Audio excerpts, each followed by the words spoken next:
સોલિસિટરોને વકીલોને જ્યાં સલાહ લેવાની હશે અહીંયા લેશું।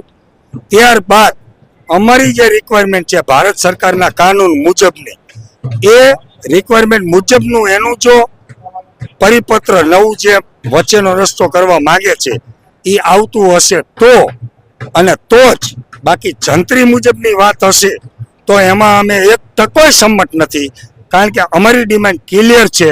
હાલની અમારી આપણી જમીનની જે કંઈ વેલ્યુએશન છે, માનો કે ક્યાંય 30 લાખની છે, ક્યાંય 40 લાખની છે, ક્યાંય 50 લાખની છે, તો એ જમીનને ગુણ્યા 4 આવું ભારતનો કાનૂન કહે છે એ વેલ્યુ કરવાની। તો એ વેલ્યુ કોણ કરશે? તો એ વેલ્યુએશન કમિટી બને, એમાંથી સરકારનો એક માણસ હોય, પછી એક મામલતદાર સાહેબ હોય, એસડીએમ હોય કે પ્રાંત કોઈ બી હોય, એક વ્યક્તિ અદાણી કંપનીનો હોય અધિકારી એનો, અને એક ખેડૂતનો આગેવાન હોય। આ 3 જણાની કંપની બને અને એ કંપની એની વેલ્યુએશન નક્કી કરે, અને એ વેલ્યુએશનમાં જો જાજો ડિફરન્ટ આવતો હોય તો એમાં મધ્યસ્થી તરીકે કલેક્ટર સાહેબ આવે। તો આવી રીતની વાત છે, આવી અમારી માંગ છે ભારત સરકારના કાનૂન અને કોન્સ્ટિટ્યુશન મુજબની। પણ જો આમાં ગુજરાતના પરિપત્રની ક્યાંય વાત આવતી હશે અને ખેડૂતોને 1% નુકસાની જતી હશે તો અમે ટેબલ ટોક કરવા માટે તૈયાર હતાય નહીં, છીએ નહીં।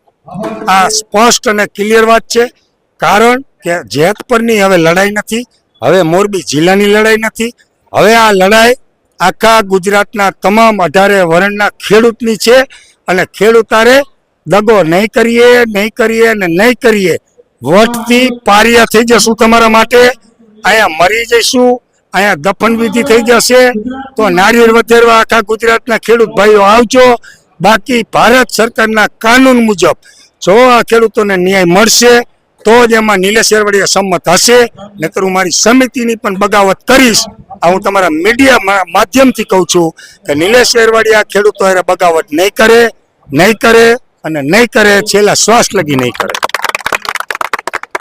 ભાઈએ વાત કરી કે માત્ર જેતપરની નહીં, મોરબીની નહીં, હવે આખા ગુજરાતની વાત છે, ગુજરાતના ખેડૂતોની વાત છે। અને હમણાં જ કલેક્ટર સાહેબ જેતપરથી ગયા છે, તેઓ ઉપવાસ ઉપર બેઠા છે, એમની સાથે વધારે વાતચીત આપણે ન કરવી જોઈએ એટલા માટે, કારણ કે એમણે 6 દિવસથી જમ્યું નથી। આના વિશે તમારું શું કહેવું છે? તમારા મંતવ્યો કમેન્ટ કરીને જરૂરથી જણાવજો। કેમેરામેન રાજ પરમાર સાથે હું પત્રકાર કાજલ સુઆબ, જોઈ રહ્યા છું ગુજરાતનો અવાજ।